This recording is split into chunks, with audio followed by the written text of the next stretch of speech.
இதைத்தான் நம்ம என்ன 11ஆம் அதிபதி கூட 3 கிரகம் இருக்குது, 3ஆம் அதிபதி கூட 3 கிரகம், புதன்னா 2ன்னு சொல்லியிருக்கேன், ராகுனா 3, கேதுனா 5. இதெல்லாம் ஞாபகத்தில் வச்சுங்க. இதெல்லாம் எந்த ஒரு புத்தகத்தில் எந்த ஒரு ஆசிரியரும் சொல்லி தந்திருக்க மாட்டாங்க. 5ஆம் அதிபதி செவ்வாய் போய் 2ஆம் இடத்துலயே இருக்குது. 5ஆம் அதிபதி கூட செவ்வாய், சுக்கிரன், சந்திரன் சேர்ந்துருக்கு. இந்த சுக்கிரன் வந்து பாதக அதிபதினு ஒன்று கழிச்சிருங்க. அதை அந்த பையன் 2 டிகிரி வாங்கியிருப்பான்னு சொல்லிட்டு போங்க. திருமண பொருத்த வித்தகர் கோவையிலேருந்து வந்திருக்கக்கூடிய துரைசாமி ஐயா அவர்கள் ஒரு திருமணம் சம்பந்தப்பட்ட ஒரு முக்கியமான தலைப்பில் ஐயா அவர்கள் பேச இருக்கின்றார். ஐயா அவர்களை வருக வருக என்று வரவேற்கிறோம். ஐயா வாங்க ஐயா. வணக்கம். என் பேர் துரைசாமி. நான் கோயம்புத்தூர்லேருந்து வந்திருக்கேன்.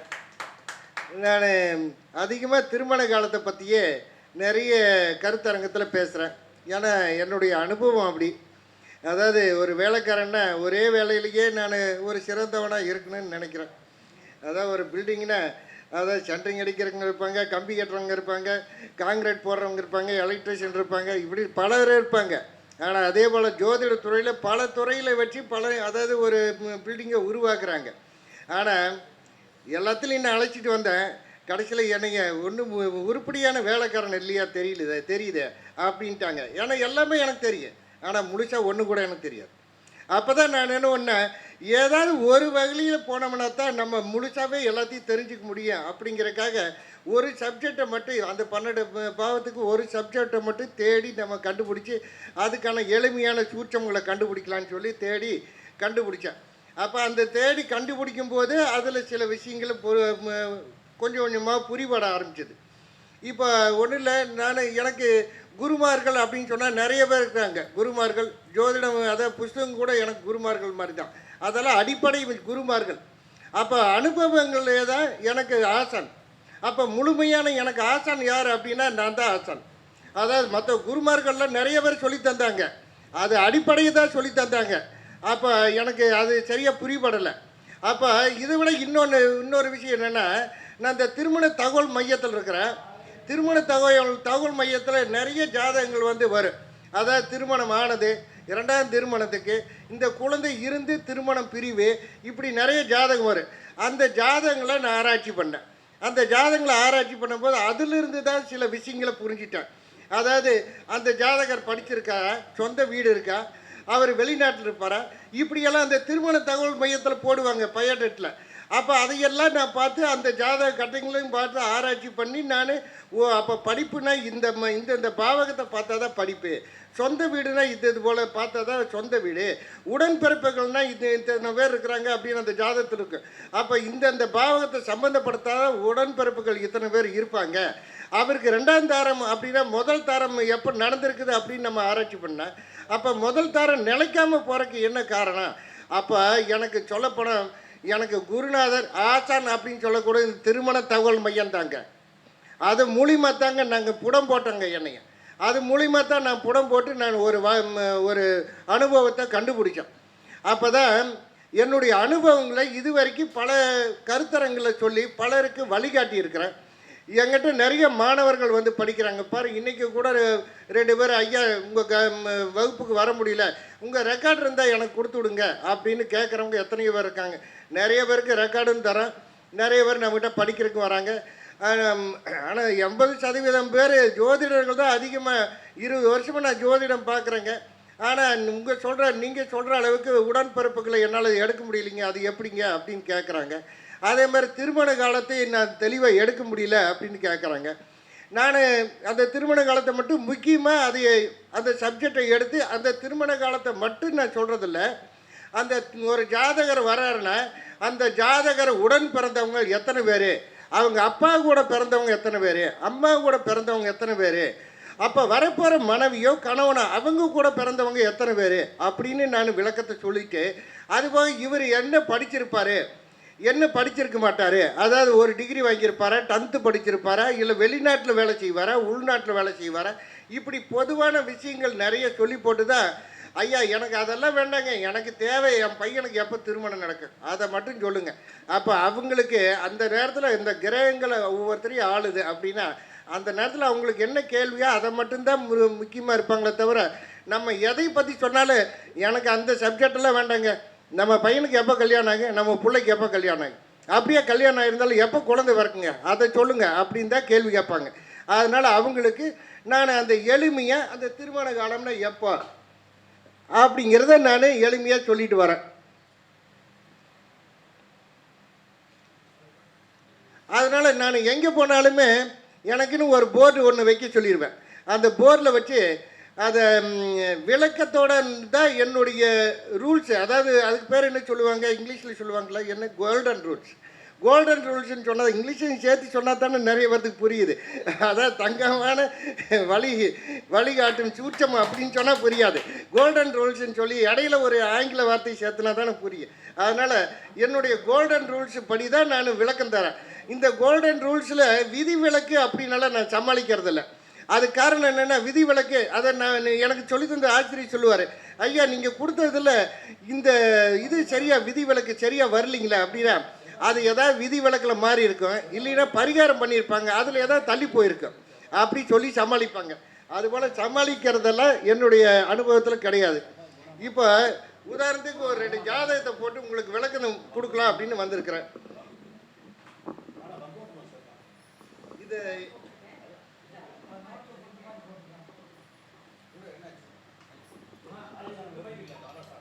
அங்கே தனியாக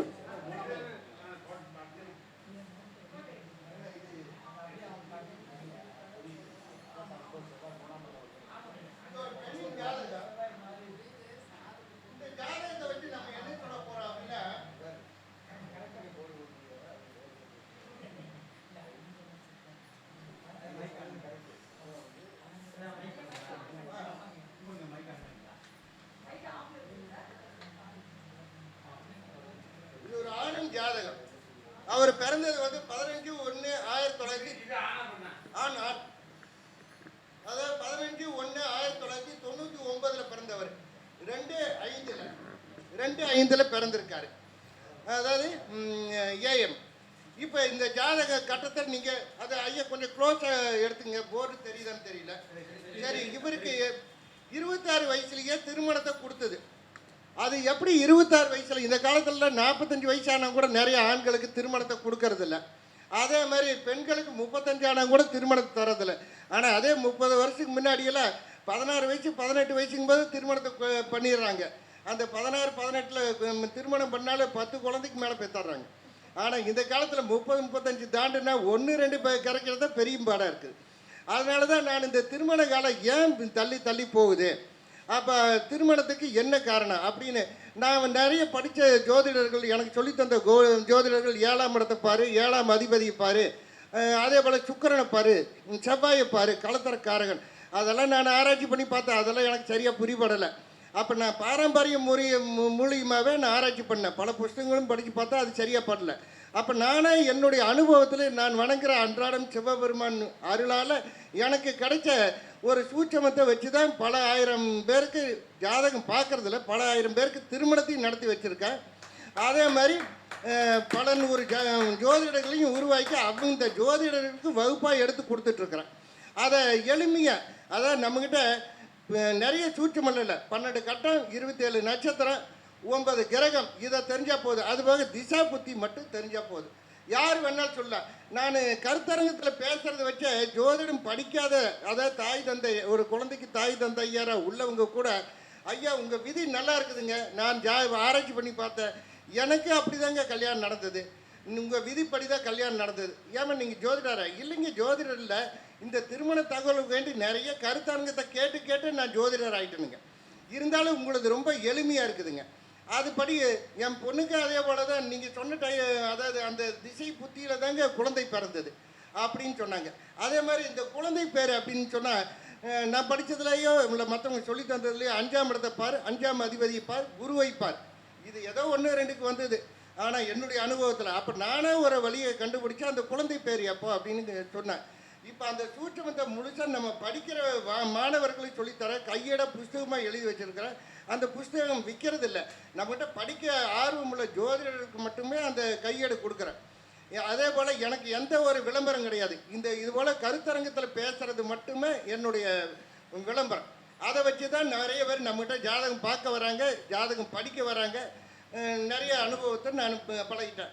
இப்போ எனக்கு இந்த வெளி உலகத்துக்கு காட்டி தரதை இந்த மாதிரி கருத்தரங்கத்தை நடத்துகிற ஆசான்கள் மூலிமா தான் நான் மட்டும் இல்லை, இங்கே உள்ள எல்லா ஜோதிடர்களுமே எவ்வளோ பெரிய திறமைசாலியாக இருந்தாலும் குண்டு சட்டியில் குதிரை ஓட்டுற மாதிரி உள்ளதான் ஓட்டிகிட்டு இருக்க முடியும். அப்போ நம்மளெல்லாம் வெளி உலகத்துக்கு காட்டி தரது யாருன்னா இது போல கருத்தரங்கு நடத்துகிற ஆசிரியர்கள் தான்.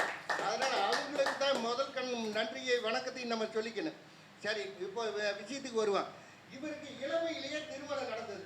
அதாவது 26 வயசுல திருமணம் நடந்தது. 26 வயசுல திருமணம் நடக்கிறதுக்கு காரணம் என்ன அப்படின்னா, திருமண காலம் 12ஆம் தேதி 3வது மாதம் 2025 திருமணம் நடந்தது. அன்னைக்கு சுக்கிர புத்தி புதன் அந்தரம் அதாவது புதன் புத்தி சுக்கிர அந்தரத்தில் திருமணம் நடந்தது. இந்த ஜாதகத்தில் நம்ம என்ன சொல்ல வர அப்படின்னா, ஒரு ஜாதகத்தை எடுத்தது உடன் பிறந்தவங்க எத்தனை பேர் அப்படின்னு முதல்ல சொல்லணும். நான் நினைக்கிறேன் ஒரு திருமணம் அப்படின்னா 9ஆம் இடம் சம்பந்தப்பட்ட திசை நடந்தது தான் ஒரு திருமணம். இவருக்கு பாருங்க, பிறக்கும் போது புதன் திசை 2 வருஷம் 6 மாதம் 29 நாள். அதாவது 9ஆம் இடத்துக்கு ஏதாவது ஒரு வகையில் சம்பந்தப்பட்ட திசை நடக்கணும். முதல்ல திசை சம்பந்தப்பட்டாதான் புத்திக்கு போகணும்.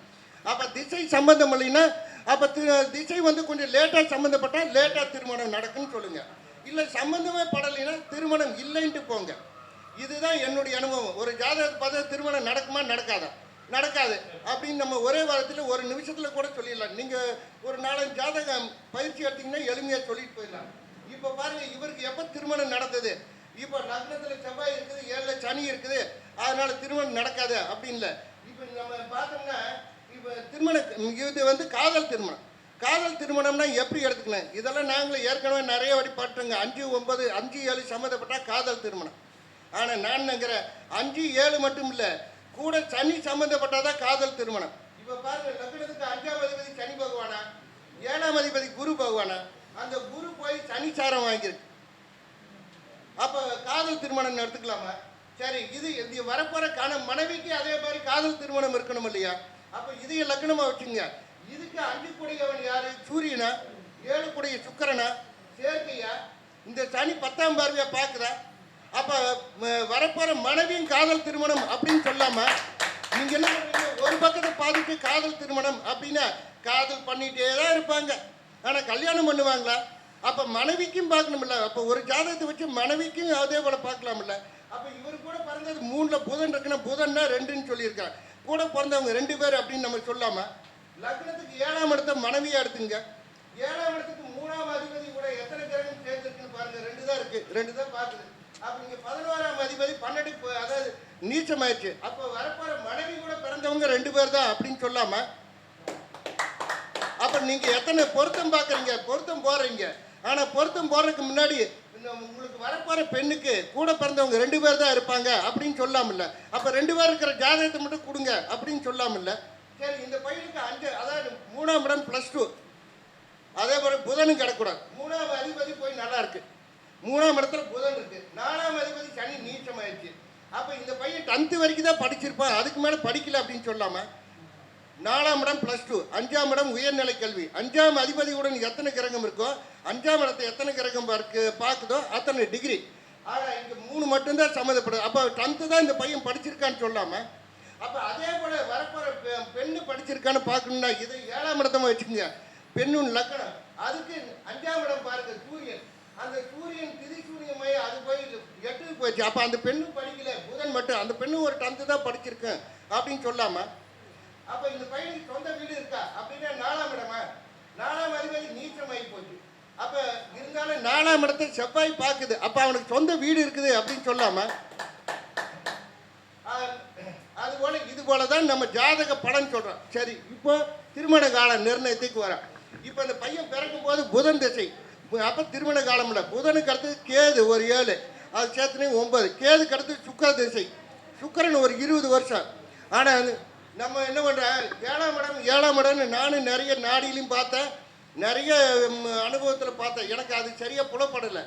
அதாவது என்னுடைய விதி ஒரு விதினா எல்லா ஜாதகங்களுக்கும் ஒரே மாதிரி வரணும். அதுதான் விதி. விதி விளக்கு அப்படிங்கிறதெல்லாம் இல்லை. இப்போ இந்த சுக்கிர திசையில் தான் இவருக்கு திருமணம் நடந்தது. லக்னத்துக்கு 9ஆம் இடம், அதாவது 9ஆம் இடம் சம்மந்தப்பட்டாதான் திருமணம். 9ஆம் அதிபதியான 9ஆம் இடத்தை சுக்கிரன் பார்க்குதா? இப்படி இப்படி தான் ரூல்ஸ் நான் சொல்லித்தரேன், நீங்களும் ஃபாலோ பண்ணுங்க. அதாவது வகுப்புல நான் பாடம் எடுக்கிற மாதிரி தான். இப்போ திசாநாதன் 9ஆம் இடத்தை பார்க்குதா, 9ஆம் அதிபதியை பார்க்குதா, பார்க்கல, சம்மந்தமே படலை. அப்புறம் எப்படி திருமணம்?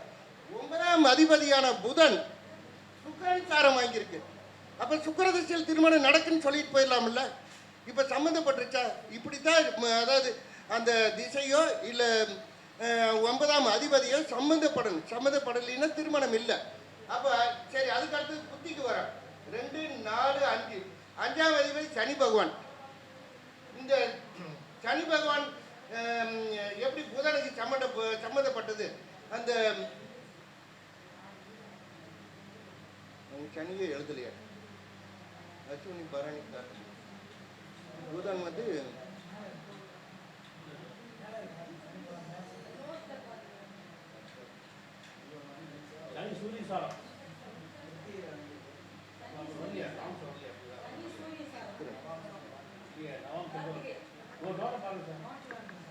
அதாவது 5ஆம் இடம் கெட்டு போனா 9ஆம் இடத்தை எடுத்துக்கங்க.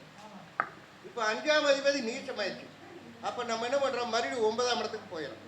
9ஆம் அதிபதி யாரு? புதன். அப்போ அந்த புதன் புத்தி.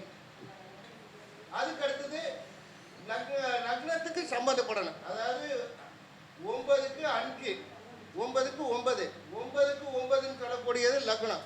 லக்னத்துக்கு சம்பந்தப்பட்ட அந்தரம் நடக்கணும். இப்போ பாருங்க, இந்த சுக்கிர அந்தரத்தில் தான் திருமணத்தை கொடுத்தது. ஆனால் சுக்கிரன் வந்து லக்னத்தை பார்க்கல, லக்னாதிபதி கூட சேரலை. அந்த சுக்கிரன் அப்போ என்ன பண்ணுறாங்க? லக்னத்தில் உள்ள செவ்வாய், அதான் லக்னாதிபதியே சுக்கிரன் தான், சுக்கிர புத்தியில் நடக்கும் இல்லை, இருந்தாலும் லக்னத்தில் செவ்வாய், அந்த செவ்வாயும் சுக்கிரனை பார்க்குது. அப்போ சுக்கிர அந்த இடத்துல திருமணத்தை கொடுத்தது அப்படின்னு சொல்லிட்டு போயிடறோம். இந்த ஒரு ஜாதகத்திலிருந்து நம்ம என்ன சொல்ல வந்திருக்கோம்? படிப்பு, உடன்பிறப்பு, அவர் காதல் திருமணம். காதல் திருமணம்னா எப்படி எடுக்கிறது அப்படிங்கிற ஒரு சூட்சமத்தை, திருமண காலம்னா இந்த திசை புத்தி சம்மந்தப்படும் போது திருமணம் அப்படிங்கிறதுக்கான ஒரு ஜாதகத்தை கொடுத்த. ஒரு 2 ஜாதகம் கொடுத்தோம், ஒரு ஜாதகம் தான்.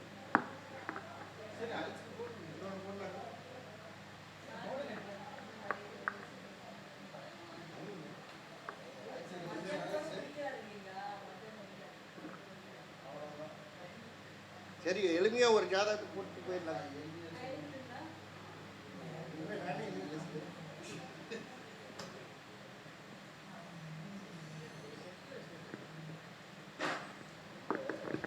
இது ஒரு ஆணின் ஜாதகம்.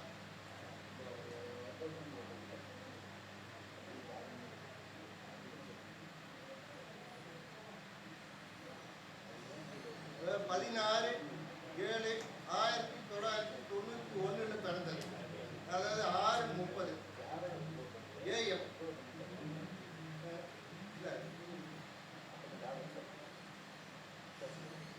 லக்னத்துல புதன், 2ல குரு, சந்திரன்,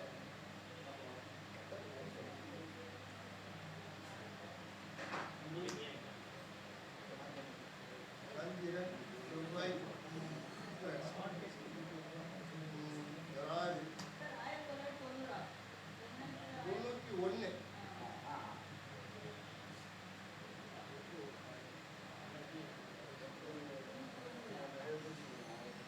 ராகு, சனி வக்ரம், 7 சூரியன்,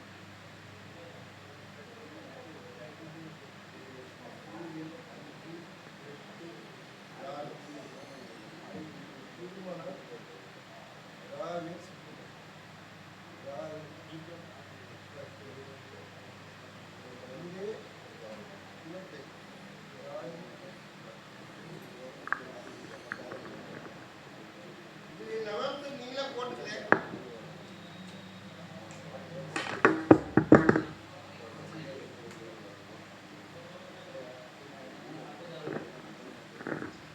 இது ஒரு ஆணின் ஜாதகம். இவங்களுக்கு திருமணம் வந்து 2020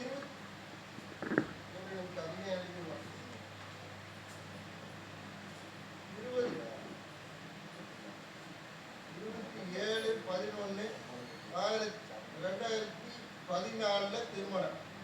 குழந்தை பேர், அதாவது திருமணம், குழந்தை பேர் வந்து 20/5/2022 குழந்தை பேர். அப்போ 7 வருஷம் கழிச்சு தான் இவங்களுக்கு குழந்தை பேர்.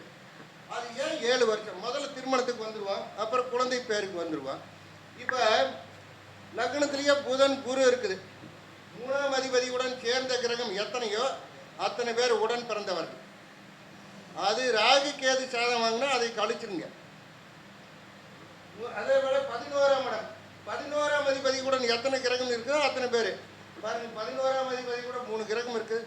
3ஆம் அதிபதி கூட 3 கிரகம். புதன்னா 2ன்னு சொல்லியிருக்கேன், ராகுனா 3, கேதுனா 5. இதெல்லாம் ஞாபகத்தில் வச்சுங்க. இதெல்லாம் எந்த ஒரு புத்தகத்தில் எந்த ஒரு அரசாங்கம் சொல்லி தந்துருக்க மாட்டாங்க. அதனால தான் புதன்னா 2. அப்போ புதன் 1, இவன் குரு 1 சேர்த்துனா 3 பேருக்கு கூட பிறந்தவங்க அப்படின்னு சொல்லிடலாம். இப்போ 2, 4, 5ஆம் இடம். 5ஆம் அதிபதி செவ்வாய் போய் 2ஆம் இடத்துலயே இருக்குது. 5ஆம் அதிபதி கூட செவ்வாய், சுக்கிரன், சந்திரன் சேர்ந்துருக்கு. இந்த சுக்கிரன் வந்து பாதகாதிபதினு ஒன்று கழிச்சிருங்க. அப்போ அந்த பையன் 2 டிகிரி வாங்கியிருப்பான்னு சொல்லிட்டு போங்க, எளிமையாக சொல்லிட்டு போயிடலாம்ல. அதே போல் செவ்வாய் வந்து 2ல் செவ்வாய் இருக்குது, செவ்வாய் தோஷம் அப்படின்னு சொல்லாதீங்க. செவ்வாய் 2 இருந்தால் அது 4ஆம் பார்வையாக 5ஆம் இடத்தை பார்க்கும். அப்போ பூர்வீக சொத்து இருக்குது.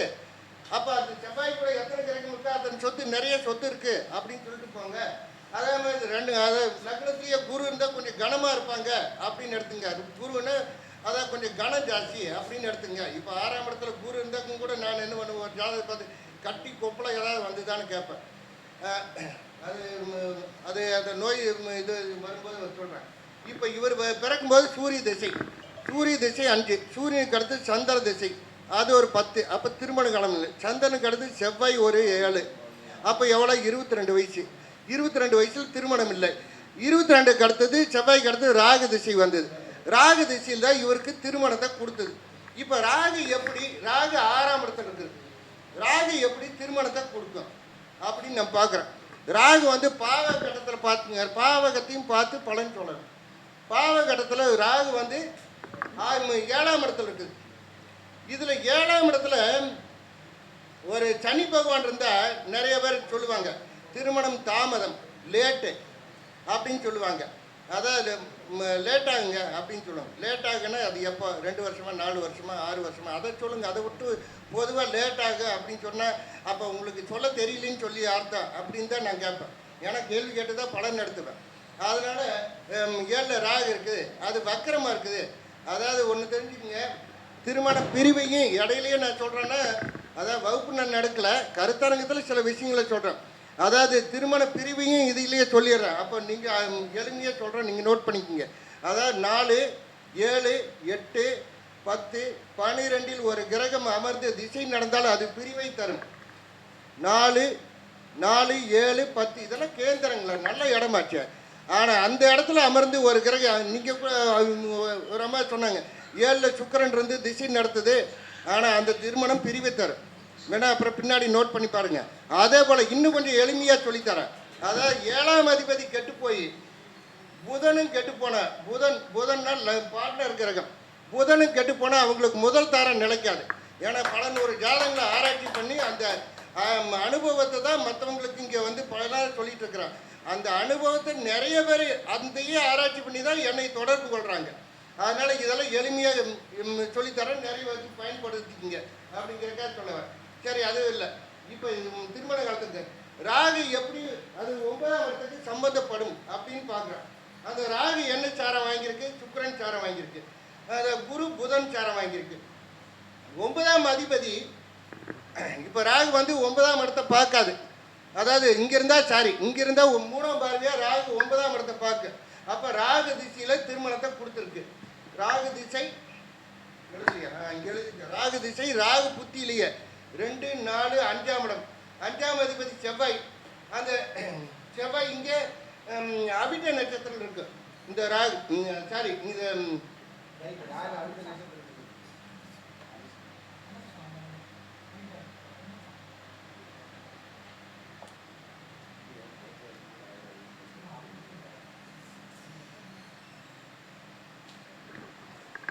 இந்த 5ஆம் இடம் கெட்டு போச்சு திதி சூனியத்தில். இப்போ 5ஆம் அதிபதி செவ்வாய் கெட்டு போனால் நம்ம 9ஆம் இடத்துக்கு எடுத்துக்கணும். அப்போ ராகு 9ஆம் இடத்துக்கு தொடர்பு பெற்றுச்சு. இப்போ 5ஆம் இடம் கெட்டு போனால் 9ஆம் இடத்தை எடுத்துக்கங்க. 9ஆம் அதிபதி குரு வந்து 5ஆம் இடத்தை பார்க்கும். வேண்டாம் 9ஆம் இடத்தையே பார்க்கும், வேண்டாம் ராகுவையே பார்க்கும். அப்போ ராகு புத்தியிலேயே இவருக்கு திருமணத்தை கொடுத்தது. அதே போல் லக்கணத்திலேயே குரு அந்த இடத்துல திருமணத்தை கொடுத்தது. அதாவது அது இப்போ குழந்தை பேருக்கு வருவான். அந்த குழந்தை பேர் அதே குரு திசையில் தான் குழந்தை பேர். குழந்தை பேருன்னா நான் படித்ததுல எல்லாம் 5ஆம் இடம் 5ஆம் அதிபதி குரு, இது சம்மந்தப்பட்டது தான் குழந்தை பேர். ஆனால் என்னுடைய அனுபவத்தில் நான் 5ஆம் இடத்தை தொடர்றது கிடையாது, 5ஆம் அதிபதியை தொடர்றது கிடையாது, குருவையும் எடுக்கிறதில்ல. லக்னத்துக்கு சம்பந்தப்பட்ட திசை நடந்தால் தான் ஒருத்தர் குழந்தை பேர். அப்போ நீங்கள் எல்லாருமே இங்கே நிறைய பேர்த்துக்கு குழந்தை பேர் உள்ளவங்க தான், எல்லாருமே திருமணமானவங்க தான். திருமண கால விதியை நீங்களும் ஆராய்ச்சி பண்ணி பாருங்கள். அதே மாதிரி குழந்தை பேரை ஆராய்ச்சி பண்ணி பாருங்கள். இப்போ இந்த லக்னத்தில், அதாவது ராகு லக்னத்தை பார்க்குது, வேண்டாம் லக்னத்தில் உள்ள குரு ராகுவை பார்க்குது. அப்போ ராகு புத்தியில் தான் இவருக்கு குழந்தை கொடுத்தது. இப்போ 7 வருஷமா குழந்தை தரலையே, அப்போ முதலையே பார்க்குதில்ல, அப்போ கொடுத்துருக்கலாம் இல்லை. அப்போ இப்போ ராகு திசையிலேயே அப்போ ராகு புத்தியில் திருமணத்தை கொடுத்தது.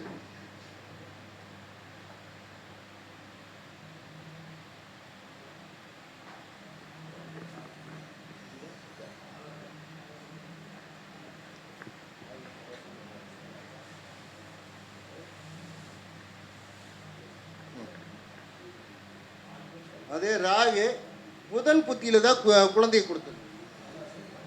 அது எப்படி புதன் புத்தி? இப்போ நம்ம என்ன பண்ணுற, ராகு திசையில் ராகு புத்தியில் குழந்தை கொடுத்தது. ராகு அடுத்தது குரு 5ஆம் இடத்துக்கு கெட்டு போச்சு. சரி 9ஆம் இடத்துக்கு சம்மந்த பேர் குரு புத்தியில் கொடுத்துருக்கணும் இல்லை.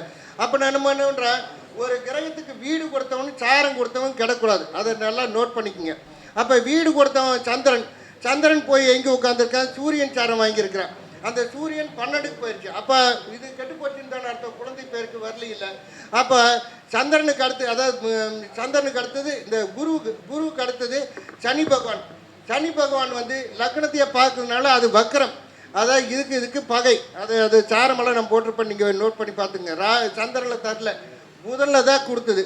புதனில் எப்படி கொடுத்ததுன்னா, ஒரு கிரகத்துக்கு வீடு கொடுத்தவன் சாரம் கொடுத்தவன் நல்லா இருந்தான். அப்போ புதனுக்கு மட்டும் எப்படி நல்லா இருக்குது அப்படின்னா, அதாவது தேவரணி அசுபரணி நான் முதலே பாடம் எடுக்கும்போது சொல்லியிருப்பேன். அந்த சுக்கிரன் போய் தேவரணியான சூரியன் கூட சேர்ந்துருக்கு. இந்த 3 கூடையவன் போய் லக்னத்தில் குருவோட சேர்ந்து லக்னத்திலேயே அமர்ந்தனால புதன் புத்தியில் குழந்தை கொடுத்தது. இப்படி தான் குழந்தை பேருக்கு அந்த திருமண காலம் நம்ம இப்படி எளிமையாக நம்ம பலன் சொல்லிட்டு கொடுத்துட்ருக்குறோம் நிறைய பேர்த்துக்கு.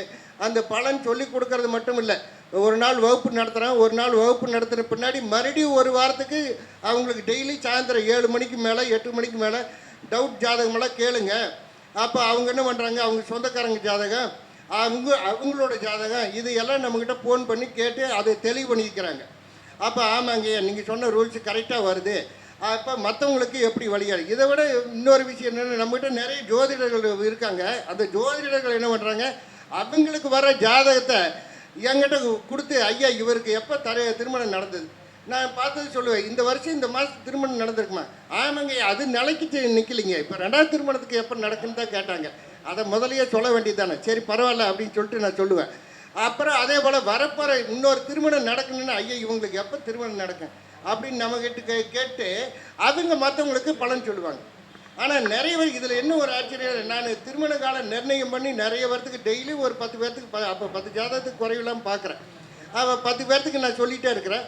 அப்போ அவங்கெல்லாம் என்ன பண்ணுறாங்க, ஐயா நீங்கள் சொன்ன நேரத்தில் தான் திருமணம் நடந்தது, என் பொண்ணுக்கு நடந்தது, என் பையனுக்கு நடந்தது, இப்போ அது தங்கச்சி பையனுக்கு ஜாதகம் பார்த்து கொடுங்க, என் அக்கா பையனுக்கு பார்த்து கொடுங்க, என் ஃப்ரெண்டோட பையனுக்கு கல்யாணம் ஆக மாட்டேங்குது. இப்படி இதை விட சென்னையில் ஒரு ஹைகோர்ட் நீதிபதி ஒருத்தர் இருக்கார், அவருக்கு 2 பொண்ணுங்க, அந்த 2 பொண்ணுங்களுக்கும் ஒன்று டாக்டர் ஒன்று வக்கீல், அவங்களுக்கு திருமண காலத்தை நிர்ணயம் பண்ணி கொடுத்தார். அவர் என்ன பண்ணிட்டாரு, அந்த சுற்றுலாவில் இருக்கிற எல்லா வக்கீலையுமே உன் பையனுக்கு பிள்ளைக்கு அவர்கிட்ட போய் பாடுறா அப்படின்னு சத்தம் போட்டு அத்தனை பேரும் நம்மகிட்ட பார்த்தாங்க.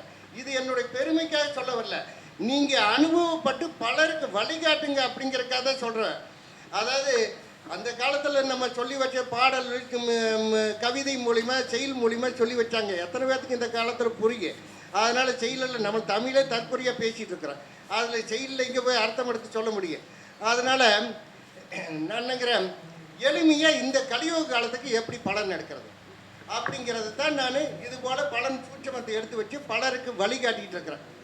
சரி, இதுவரைக்கும் எனக்கு பேச வாய்ப்பளித்த இந்த எஸ்கே ஜோதிட ஆசிரியர் அவர்களுக்கு என் நன்றியை தெரிவித்துக் கொண்டு, என்னுடைய கருத்தை பொறுமையாக இருந்து கேட்ட ஜோதிட ஆர்வலர்கள், ஜோதிட மாணவர்கள், ஜோதிட ஜாம்பவான் அனைவருக்கும் என்னுடைய வணக்கத்தை தெரிவித்துக் கொள்கிறேன்.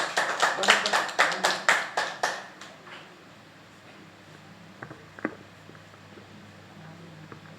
ஐயா அவர்கள் தன்னுடைய அனுபவத்தில் அவருக்கு வந்த கருத்தை சொல். நம்மளுடைய மணிகண்டன் அவர்களும் கோபி பிரியன் அவர்களும் வந்து ஐயாவுக்கு சால்வ போகிற மாதிரி கேட்டுக்கொள்கிறேன்.